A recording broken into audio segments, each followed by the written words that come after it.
The losses of the Russian occupiers break records. As the Russian occupation of Ukraine drags on, the losses sustained by Russian soldiers continue to mount at an alarming rate. In November and December, record numbers of occupiers were destroyed, and the partial mobilization of Russian forces has done nothing to stem the tide of casualties. According to sources close to the matter, the high losses can be attributed to a lack of professionalism and poor quality of conscripts brought in through partial mobilization. The current monthly average of 16,000 losses may continue in the coming months, as there is no sign of an improvement in the quality of troops.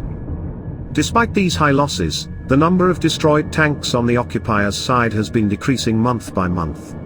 This is not due to a decrease in the capabilities of Ukrainian forces, but rather a decrease in the number of tanks available to the occupiers. The disproportionate ratio of cannon fodder losses to destroyed tanks underscores the dire situation faced by the Russian army, which is trying to maintain control of the situation amid fierce resistance.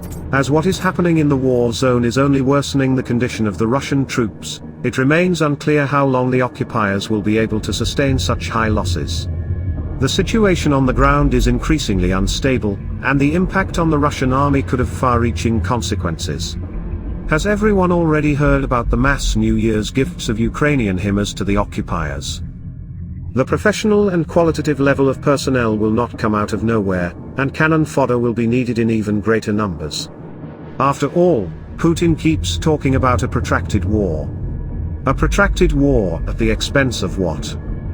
For example, the number of destroyed tanks of the occupation troops is decreasing from month to month. Not because the capabilities of the Ukrainian armed forces to destroy them have decreased, but because the occupiers have fewer tanks in the combat zone. And, again, there is a striking disproportion with the increase in losses of personnel. The situation with artillery is similar. The Russian forces are experiencing an acute shortage in the number of guns and problems in providing them with ammunition. Today, there is a quantitatively proportional artillery presence only in the Bakhmut region, but there is an acute problem with ammunition. Armored fighting vehicles, nothing new. The lack of a standard number of combat units in the units also leads to fewer losses of this equipment. Not because there is nothing to destroy it, but because it has become many times less in service of Russian troops, which does not allow to fully recruit units. So Putin's main resource for a protracted war will be biomass. Yes, that's exactly right. Not provided with equipment, artillery, ammunition, nothing.